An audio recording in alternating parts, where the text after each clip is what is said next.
بسم اللہ الرحمن الرحیم۔ میدان کربلا میں رات کے پچھلے پہر جب ابتدائی تاریخوں کا چاند مغرب میں ڈوب جاتا تو کبھی خیموں کے آس پاس، کبھی خیموں کے ذرا فاصلے پر، ٹیلوں اور نشیبوں کے درمیان جناب زینب اور ام کلثوم کو ایک سیاہ پوش بی بی کا سایہ چلتا پھرتا نظر آتا۔ یہ سیاہ پوش بی بی کبھی خیموں کا طواف کر کے آنسو بہاتی اور کبھی نشیب کی طرف جا کر وہاں کی زمین کو اپنی سیاہ چادر سے صاف کرنا شروع کر دیتی، اور پھر رات کا اندھیرا اسی بی بی کی سسکیوں سے گونجنے لگتا۔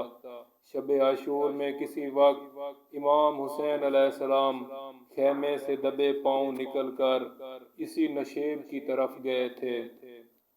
ان کے جانثار صحابی نافع بن ہلال نے اپنے آقا کو اکیلے اس طرف جاتے دیکھا تو وہ خاموشی سے امام علیہ السلام کے پیچھے چلنے لگے کہ کہیں دشمن رات کے اندھیرے میں نواسہ رسول پر حملہ نہ کر دے۔ ان کے قدموں کی چاپ سن کر امام علیہ السلام نے انہیں اپنے قریب بلا لیا تھا۔ پھر آپ نے نافع بن ہلال کو اسی نشیب میں اپنی قتل گاہ اور تمام عزیزوں اور دوستوں کے شہید ہونے کی جگہیں دکھلائی تھیں۔ اپنی قتل گاہ سے واپسی پر امام حسین علیہ السلام مختلف خیموں کے درمیان سے گزرتے ہوئے اپنی ماں جیسی بہن کے خیمے میں تشریف لے گئے تھے۔ نافع بن ہلال خیمہ عصمت کے بیر کھڑے ہو گئے۔ ان کی آنکھیں حد نظر تک ہر چیز کا جائزہ لے رہی تھیں۔ ان کے کان ذرا سی آواز بھی سنتے تو ان کا ہاتھ اپنی تلوار کے قبضے پر چلا جاتا اور وہ کسی بھی حملہ آور کو موت کے گھاٹ اتارنے کو تیار ہو جاتے۔ ایسے میں انہیں علی ابن ابی طالب کی بیٹی جناب زینب بنت علی کی آواز سنائی دی۔ بھائی، آپ نے اپنے اصحاب و انصار کو آزما تو لیا ہے۔ جناب زینب کے لہجے میں بے پناہ تشویش تھی۔ یہ سننا تھا کہ نافع بن ہلال کے خون کی گردش بڑھ گئی۔ ان کا پورا بدن لرزنے لگا تھا۔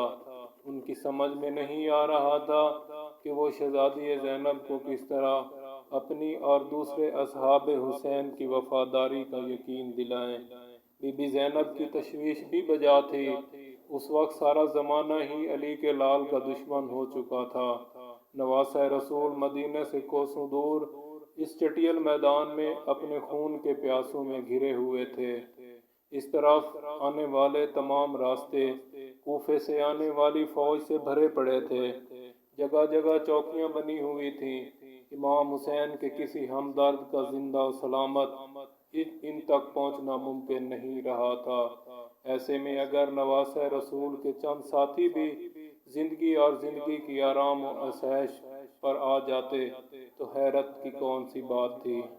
یہ سوچ کر نافع بن ہلال کی آنکھوں میں آنسو بہنے لگے۔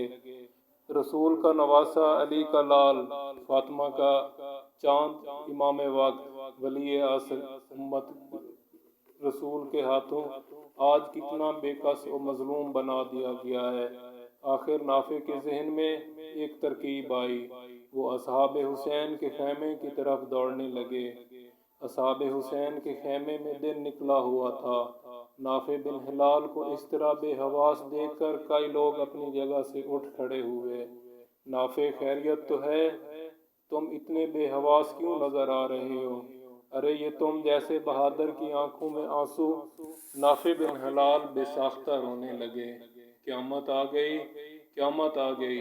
بنت زہرا اپنے بھائی سے کہہ رہی ہیں، حسین، تم اپنے اصحاب کو اچھی طرح آزما تو لیا ہے نا؟ نکالو تلواریں اور ان کی دھاریں اپنی گردن پر رکھ کر میرے ساتھ چلو۔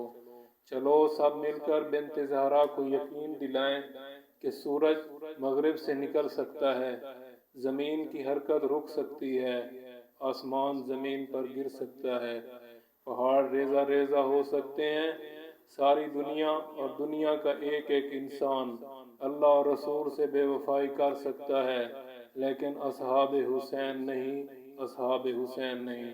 نافع بن ہلال زور زور سے رونے لگے۔ خیمے میں ایک تہلکہ سا مچ گیا۔ نافع کی باتیں سن کر جانثاروں کے دلوں کی دھڑکنیں بے قابو اور آنکھوں سے آنسو نکلنے لگے۔ اب مزید کچھ کہنے یا سننے کا وقت ہی نہیں تھا۔ کسی نے اپنی تلوار اٹھائی اور کسی نے اپنا نیزہ، کسی نے اپنا خنجر نیام سے جدا کیا اور کسی نے اپنے تیز دھار والے تیر کی نوک اپنے دل کی دھڑکنوں پر رکھ لی۔ وہ سب تیز تیز قدموں سے چلتے ہوئے بی بی زینب کے خیمے کے دروازے پر جا کر کھڑے ہو گئے۔ انہوں نے اپنی تلواروں کی دھار اپنی گردن پر رکھ لی، نیزوں اور خنجروں کی نوکوں کو اپنے سینے کی طرف دبا دیا۔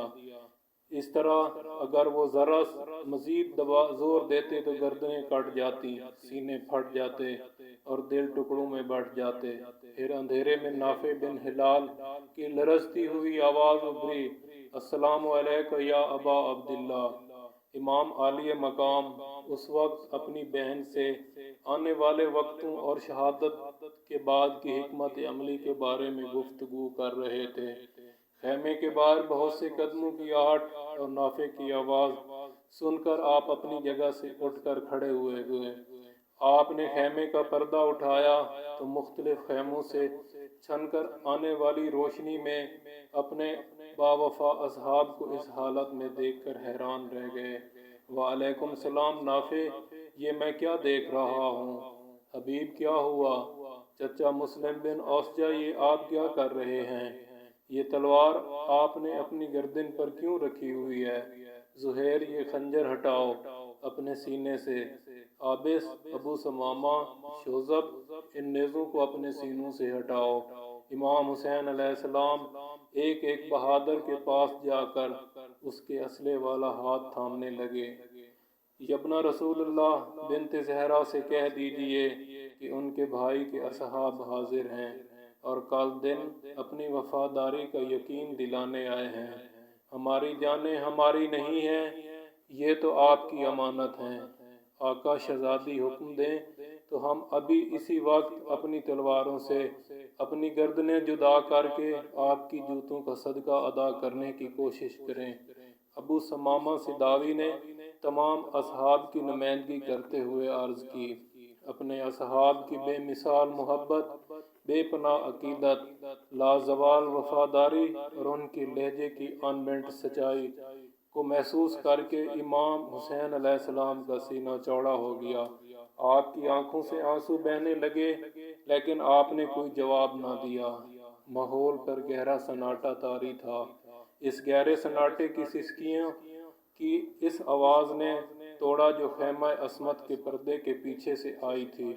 اس آواز کو سن کر اصحاب حسین نے ادب سے سر جھکا دیے۔ پھر ذرا دیر بعد نافع بن ہلال کی آواز بلند ہوئی، شہزادی، ساری دنیا کے سارے انسان شاید کسی اور مٹی سے بنے ہوں، لیکن شہزادی، اصحاب حسین کا خمیر تو صرف اور صرف حسین علیہ السلام کے قدموں تلے کی خاک سے اٹھا ہے۔ یہ خاک حسین کے قدموں کے نیچے کی خاک ہے اور قیامت تک حسین کے قدموں کے نیچے ہی رہے گی۔ خیمہ عصمت سے آنے والی سسکیوں کی آواز اچانک تیز ہوئی اور پھر آہستہ آہستہ دور ہونے لگی۔ امام حسین علیہ السلام اپنے جانثاروں کو اپنے سینے، ہاتھوں اور رخساروں سے لگائے کھڑے تھے۔ بہادروں نے اپنے ہتھیار زمین پر ڈال دیے تھے۔